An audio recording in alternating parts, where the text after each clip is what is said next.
Most recently, I believe he was top 16 at HCT Taichung, but was also top 4 at a DreamHack Grand Prix this year. He was just missed, I think, on qualifying for HCT European Championship to go to Worlds. Yes, one set short. Yes, finished 5th there, which is very unfortunate. And had that second place in HCT Oslo, I believe, to start the year, which really set up a big year for Faeli, and it really has been. For a player that maybe not as many people knew about, closing out 2017, he's put a big stamp on the tournament scene this year. Yeah, I definitely put Faeli at near the top of overall best performances in tour stops throughout the year, but he's still looking, I guess, for that one. It's also very targetable in this kind of lineup while still holding up a good chance against control, whereas Faeli's lineup is definitely slower, more anti-control. He's got Shutter Walk, Even Lock, he's got his Death Rattle Hunter and Taunt Druid, and as we expected, his Even Lock was banned away. Oh, very cool, very cool. So then heading into game 1 here, it does appear as if Faeli has queued up that Shutterwalk Shaman, and he will, of course, be taking on Tredsred Odd Rogue. So what can you tell us about this matchup, Gia?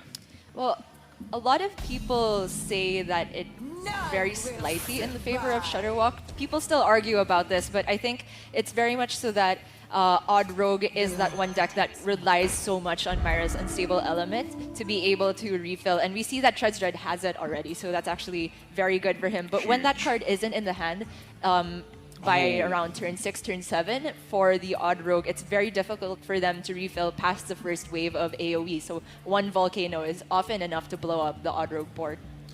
And speaking about game plans, Faeli seems to have a piece that could definitely help him in this game, which is that Keleseth. Being able to get that extra stats against Ogrod early onto the board can help you stabilize to those turns where you can get your AoE down, you can get your heals online, and then survives through the Shutterwalk. So that's a big draw from him there, weighing up whether or not to play this Glacial Shard on 1, and it doesn't, in fact, look like it's coming out, and going face, which I like a lot. Yeah, I absolutely love the face target for Faeli because you're expecting the Odd Rogue, if they don't have another 1-drop plus Cold Blood, this is better most of the time because you force the Argent Squire to trade away its Divine Shield, or if it doesn't, then Faeli can trade it away and prevent the threat of Blood Knight from coming down, and we do see that Tredsred has it in hand, so very heads up from Faeli to freeze the face there. Yeah, and it's very much that situation where Faeli wants Tredsred to not go to his face and interact with his board. This is one of those moves where it's just forcing interaction with board or limiting damage in the process. So really neat, and of course he has the perfect turn 2 to follow it up in Keleseth. Yeah, and as for Tredsred, I do expect that the Divine Shield will be popped by this Glacial Shard, and so he will be forced to go with Plan B. It's not a 6-6, but it is a growing 3-3 that we will see in this Hench Clan Thug. And as for Faeli, he doesn't have single target removal quite yet, no hexes. Lightning Storm won't get the job done against things like Hench Clan Thug, but he does at least have a decent minion curve, and if he can stall out long enough and Keleseth into something like Chain Gang helps immeasurably in this matchup, he should be in an okay spot. Now, interesting turn and pick up here from Faeli because he is really thinking about whether or not Zola should be played rather than Keleseth here. And maybe just taking his time and thinking through the turns, but it is kind of interesting, right? Because the likelihood that your Keleseth survives the next turn is 0%. It's never happening. So now Zola doesn't have a target, where on the turn before you could have Zola'd out and got the Glacial Shard back, which then prevents further damage, builds a bigger board. So it really does come down to, like, how much do you value the coin? How much do you value having a Glacial Shard? Or is it just better to get the Keleseth buff out? Yeah, it was very close indeed. And Faeli there picks up a Farsight. I feel like he'd rather see, or rather play that to Zola, because Zola is just going to get eaten up by this dagger from Tredsred. Farsight can get Faeli 1 turn closer to Volcano possibly, and he absolutely needs that, or at least a Hex, to mitigate the damage from this Hench Clan Thug. Yeah, Faeli needs to dig through this deck as quick as possible, and he's hit exactly what he's looking for, which is the cheap Volcano there. They're going to have a very powerful turn on the following one to this, and just pans it back to Tredsred, who, I mean, from his shoes, like, this isn't looking too bad. The Volcano's a big threat. Is there any way he can actually play around it? I don't believe so. So you just have to go all in if you're in Tredsred shoes. Wow, I'm actually pretty surprised to see Tredsred commit this much to the board, because even if the Volcano wasn't the hit from Farsight, as long as it was in hand, it was capable of being coined out this turn. And this makes it so that Tredsred's refill is quite bad after, but given that he has Myra's in hand, I can understand going for the big risk early on, because you have such an easy way of refilling, but it does take an entire turn to do that, and I don't think it'll be turn 5. Yeah. I mean, it's just Volcano that really does hurt Tredsred there. If a Hex came out, sure, but you've got the Fledgling still ready to go. The Lightning Storm by itself wouldn't have been that great unless you hit, say, a Spell Power Totem, and then that could have got some work done, but you're still left with the Thug. So it really just was the Volcano that punished, and sure enough it is. But to your point, I think he's happy to make these risky plays because the Myras is there to refill the hand, and that's exactly how you're talking about Odrog losing this matchup, is that the Shaman answers the threats, then it has nothing to reload, but Tredsred can now play more aggressively with that reload in hand. Sure, and we see Tredsred no hesitation on playing the second Vile Spine that he drew off the top. And this is because he is really just trying to dump the hand for an effective Myras. Maybe on turn 8 or 9, he could get the full 10 cards out of it. And given that he expended so many resources and is having to use these Vile Spines for no value, I do think he will be forced to. That is such a big draw for Tredsred there. Without the Firefly, that Life Drinker couldn't be cleared off, and then Faeli can bring it back with Grumble the turn after and make it cheap. But with that, he builds tempo, gets that minion off the board, and now this is a much trickier position for Faeli than the turn before. Yeah, it is thankful for Faeli, though, that he drew into the Serenade, which is buffed by Kalasaz, so that is going to stem the bleeding for him. Just for now. Tredsred, though, with a draw of something like Fungal Mancer off the top, could be presenting a lot of damage. So some interesting considerations for Faeli here, because ideally you would be Zolaring the Saronite now. The mana's short, the coin's gone. Yeah. And if you can't do that, well then, you want those Saronites to survive so you can grumble them back to hand. None of this looks possible. Yeah. So I think he just has to be played out here, right? Well, now that he rolled the Spell Totem, I think this Lightning Storm's looking really juicy. Oh, like, it's a 50-50 so risky to clear each Vile Spine. Most of the time, you should clear at least one, right? And if the other one is not cleared off, you have this Searing Totem to finish the job. But Faeli is not going to take those risks. I think the reasoning being that even if there's a Fungal Master to come out this turn, you can then use the Lightning Storm to clean it up, the remaining board, after it trades into these Chain Gangs. I think the other thing is, if you use the Lightning Storm there, you probably get the full clear, but you're not really opening the Saronite Chain Gang up to a better combination turn the one after. So play the cards out now while you can, and then you would hope that Tredsred's going to build a wired board, and you get much more value out of that Lightning Storm than just playing it on a couple of 3/4s and a 1/2. Right. Tredsred with the worst draw in his deck in the form of Baku coming out there, and he was already hovering over the Myras and thinking about playing it, but I definitely like holding back a bit, try to dump more cards and get as much value as possible.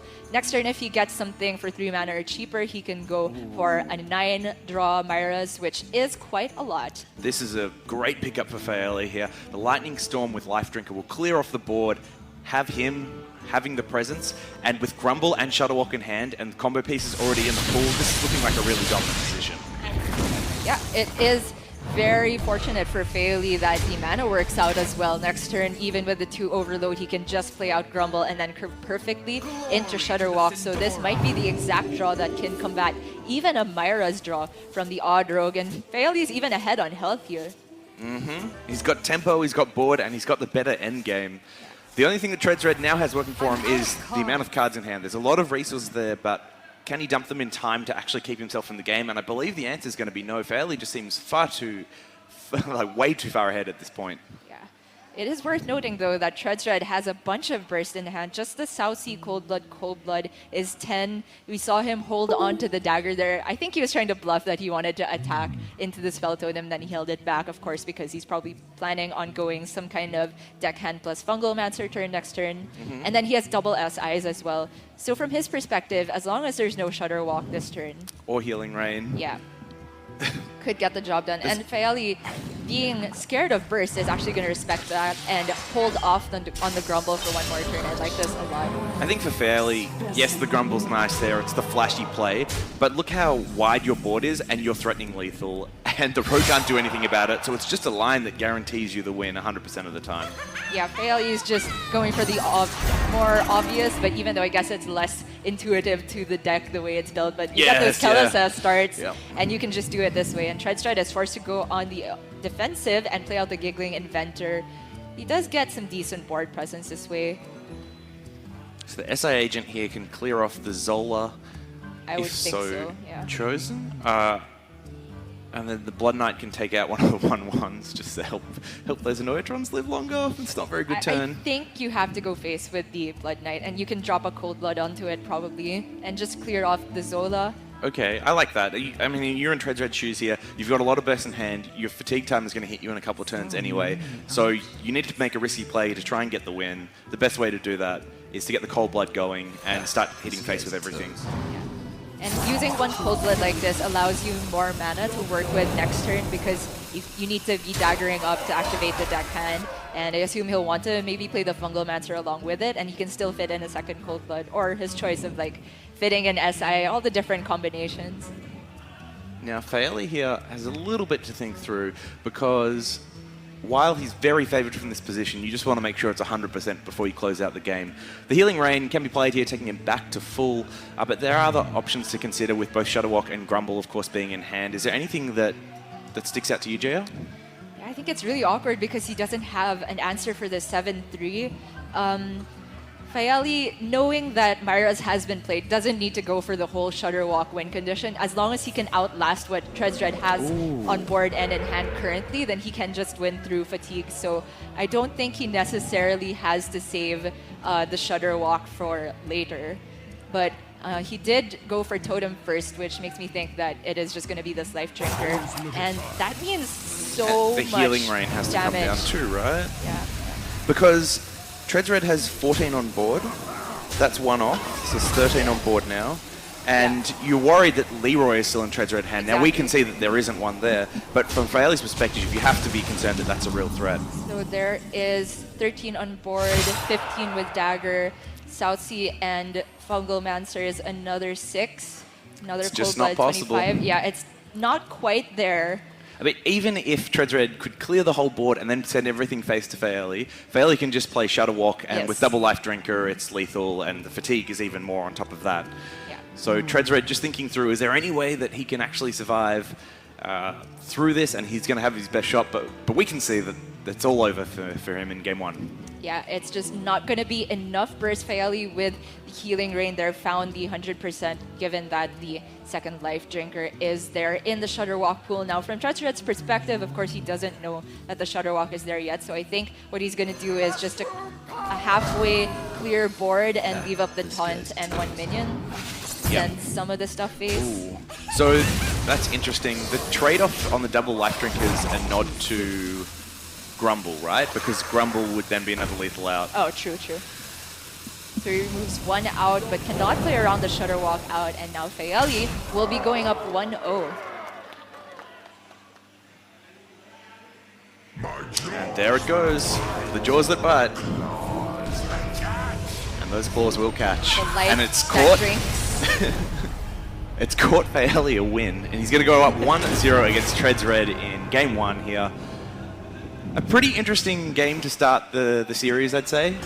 Yeah, definitely that well-timed Volcano. That I look at it, once you eliminate the even lock from the pool, it does seem like the Odd Paladin is such a threatening deck. It's favored against Shudderwock. It's got, I would imagine, quite a decent matchup against Taunt Druid just because you can't run Spreading Plague in that deck. And now it's going to be the Subject 9 Hunter for Tredsred into this exact Taunt Druid. And the Taunt Druid list from Faeli is still running the standard amount of greed, I would say, these days, which is 1 Witching Hour and still 2 Dragon Hatcher, 2 Sleepy Dragon. Yeah, it's really interesting to see how the Taunt Druid list has evolved. It was very strong towards the end of last meta and has petered off a little bit. I mean, Druid has a plethora of great decks to pick from. So you can see why it's fallen out of favor a little bit. But one of the things I have been experimenting with is what's the right level of early and mid-game taunts that you should be adding to this deck to help it through more aggressive or tempo-based metas. And that's why you see things like the Ironwood Golems, of course, have always been very popular, but things like the Trog Gloom Eater, which is not something you would traditionally expect to see in any deck, but it has found a home, at least in Faeli's list. Yeah, people usually either put that or Tar Creeper, but generally in the taunt pool, you'd rather have the Gloom Eater, so that is the card that takes the 1 attack slot. But it is quite unfortunate for Faeli here that not only does he not hit ramp, but he drew both of the Ironwood Golems, making this Oaken Summons effectively just a gain armor card. And that is the risk when you only run 2 minions below that 4 cost, right? And that is one of the reasons why Tark Reaping can have a bit of a nod sometimes, because it helps kind of balance out the deck in that sense. Faeli just forced to coin out the 4-drop here. He does have like a curve, but it's not the curve you want against, or playing as Taunt Druid rather. And Tredsred here, he did miss out on Spellstone though, and a decent like turn 1 play, so not the best hand for him either. And when I'm looking at Tredsred's hand in this position, I just wonder how this deck gets wins, and especially in this matchup, because it seems like from this opening he's really far behind. So how can he actually come back from this? Is it a matter of picking up one of those Spellstones as soon as possible? Is it Dessa Rexa that can get you over the line? Or is it just hoping that the Druid really goes slow and kind of has an awkward draw order? Yeah, I would think it definitely has to be Spellstone here. I think Rexar is a little bit too slow in this matchup. Generally, you'd spend that 2 mana trying to build a beast, which is then outclassed by the big minions that the Druid can play every turn. But Tredsred failed to pick up the aggressive start. If he had the Secret Keeper on turn 1, the story might be a little bit different now, but all this aggression is stopped in the face of the Ironwood Golem. Doesn't even have to attack. Nope, and that's the interesting thing about Taunt Druid in this matchup. Ooh, both Dragon Hatcher picked up. So Oakheart looking like it's not going to be good if it's drawn. Yeah, Faeli's draw has been really awful. But one of the interesting things about Taunt Druid in this matchup is you don't really have to worry about the secrets too much, because you can get to the stage where you just build this big taunt board that they can't get through, and then you can armor up until you're safe and then work your way through your secrets. So Faeli not attacking here, even if he could, which he can't because there's no armor on the golem, I think he just continue just to hold. Force the hunter to make those trades and think through those decisions. He might very well just play out the second Ironwood Golem here, just get it out while you can. Looks like he's gonna go for a swipe though. I can definitely see the reasoning for this. Leaving the Leok on board just is like, it's essentially a Misha now with the 2 attack and the 2 minions with the buff. And Tredsred finally picks up some way to answer the Iron Whip, but it's gonna be over 2 turns. I don't imagine he wants to trade off either of these minions. No, it's so awkward. Yeah. Oh. Ooh, Sleepy Dragon picked up as well. Both players with miserable draws, but I gotta say the miserable Hunter draw is outclassed by the miserable Druid draw. Yeah, at this stage, definitely the case. I mean, while Faeli's draw has been awkward, those Ironwood Golems are at least in hand and can be played out, which is the type of defensive pressure he needs. Interesting that it was played into the snipe, though, which gives Tredsred the ability to clear off one of them easily and retain the bow. And with that pickup of Flanking Strike, he has now burst through the initial defense and does have some way of putting pressure on Faeli as we head into turn 7. Yeah, Snipe is not actually a secret that you see too often in the Subject 9 list, even though in theory it should be pretty decent, especially if you want to really bully Queststroke. But I don't think Faeli really had the luxury to play around it. At some point he would have to play a minion because the deck revolves around Taunt, so I don't think it was too bad to just drop it this turn. He does have kind of a dead turn 7 though, so it might just be like a branching pass for armor or something like you can cube, I suppose. I think really importantly with that snipe as well, the Dragon Hatchers are obviously vital to get down at some point, and they just die straight up to the snipe. With Tredsred only running 1, the fact that it's been baited out now, he knows he can play those Dragon Hatchers on turn 9 and later with confidence. But he is, of course, hit with this really, really awkward turn, and choosing to open summons rather than branching paths. Why do you think that is, Jeff? Well, I think it makes sense because he doesn't necessarily need to gain the full 12 with the branching paths this turn. Later on, he might not even go for armor if he's in a different situation. Maybe the card draw could be better. Although with this hand, I don't think you have the liberty of going for draw. You just gotta play minions on turn 8, 9, 10. And he definitely wants to get at least one of those Dragon Hatchers down as soon as possible because he already has drawn 2 out of the 4 dragons in the deck. Faeli now sitting for the wild growth and smirking to himself. Of course, it finally comes on the turn that I can actually play my minions out. Yeah, but the funny thing is, he's not in a bad spot at all because Tredsred's draw has been even worse, I would say. Like, no Spellstone and all the early minions coming out turn 4 or later. There's your ramp on turn 9, Jackson. Yeah, excellent, excellent. Wild growth into Nourish, just like the pros do, except you meant to do that on turns 1 and 2, Faeli. Faeli would love to just drop the Dragon Hatcher, and he will. There was some scariness because of leaving up Shaw, but I would say leaving up Shaw against Secret Hunter is not nearly as scary as leaving it up against Death Rattle Hunter, so he is not going to naturalize it this turn. And yeah, Tredsred just cannot get through this. There's 20 health of Taunt on the board, and with Subject 9 Hunter having as slower opener as it has, just not much you can do. Yeah. Is like a very high percentage win, right? Like if it lands and sticks on board, you would have to put your odds of winning whatever game that was up by a lot. But it's just not the case for Tredsred here. Yeah, and you would also think that Freezing Trap, in theory, would be a good card against Big Druid, right? But I mean, when you're playing around Secret Hunter, at this point, it's very safe to just not attack until you have the lethal past a Freezing Trap. And Faeli can very comfortably set that up just by dropping this other Dragon Hatcher so he can get the last Primordial Drake. He, of course, I think will clear off some of these minions, but not even sure he really needs to. Yeah, if he he's doesn't.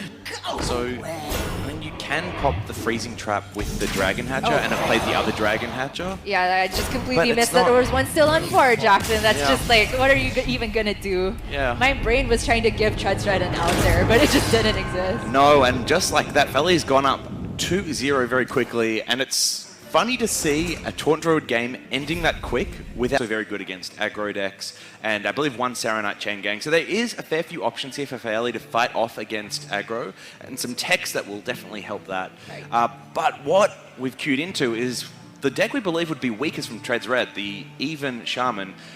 This could be a really interesting or potentially very awkward matchup.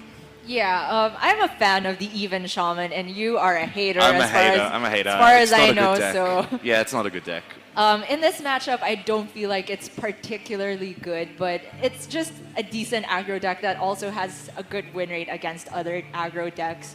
And this Mercspark Eel is a big reason why it's so good against aggro. It's not that great against Death Rattle Hunter though, but you can sometimes just get a really good curve, and the card Hex is still in this list, and it's very effective against Death Rattle Turned our Hunter. curse into our All right, so heading into game 3, Faeli kept the Candle Shot, and that was paired with Houndmaster Shore and double Witchwood Grizzly, which is not great. Tredsred, I believe, went for the full mulligan and ended up with the hand that we saw at the end there, which is not so great. I mean, that Eel, as you pointed out, is a very useful card to have early on, but not so much against the Hunter. But the Fire Elemental and Sea Giant, you generally don't want to see in an opening hand. You want to draw those, pick those up around turn 3, 4, 5. So interesting to see how this one plays out. Tredsred rolling the Searing Totem on turn 1, which is very easily answered by the Candle Shot. Really the worst totem you could have rolled there. Yeah, I'd argue it's the worst one when you're trying to be able to land a Sea Giant as an early win condition. But with a pickup of Corpse Taker, Tredsred's hand is looking pretty good now for the next few turns. He has things to play for sure. And I also want to talk about how in the Even Shaman list, the 2-drop spot has so many different cards floating in and out and many different options of how many you want in. Some of them run the Nimbus, like the 2-mana elemental, the 2-2 that puts another in your hand. Yeah, the Nimbus, yeah. That got really popular for a while, right? Yeah. It seemed like almost every Even Shaman played against had the Nimbus. Yeah, and some people don't run the Plated Beetle, some people only run one Primal Fin or one Knife Juggler. It's a lot of different things you can do, but it seems like the top end of the deck is a little bit more consistent. You have a lot of win conditions that aren't direct, but they just give you many different avenues of gameplay for a very flexible deck. Just having a quick squeeze at Tredsred's deck list, it does seem like he's pretty much running all the 2-drops you could run. So it's a more aggressive version of the list, because you've got double Knife Juggler in there, you've got both Nimbuses, double Plated Beetle, and there haven't really been any cuts from the 2-drop slot to accommodate. So it looks like that's pretty much all of them. The sacrifice has been made with only one Corpse Taker being run. Yeah, I definitely see this. He also is not running the Vicious Scale Hide, which is usually Yes, the the other Vicious Scale life Hide, skill yes. that you want for the Corpse Taker, and because he's not running that, and he's also not running Argent Commanders, it's just that Alakir. Makes sense to only have one Corpse Taker, I guess, because a lot of the time it won't necessarily get the full buffs. And Faeli's draw has been pretty bad so far, missing the eggs, but also being forced to play out just the Death Stalker, Terror Scale Stalker as a 3-3, but it does a decent job of challenging this board at least. Not really, but it depends on whether or not this Knife Juggle plays ball. Look, it does a job of delaying the Corpse Taker. And that is rough. And now it's going to eat a minion too. That is a pretty good 3-mana 3/3 if I've seen one. Faeli! He knows it. He knows it. He's happy. He's happy. A little applause for him there. And now he can play out the Shaw. Yeah, there's really not much more. Or coin out the Grizzly, which will be. So the nice thing health. about the Shore is that it can't be answered on board.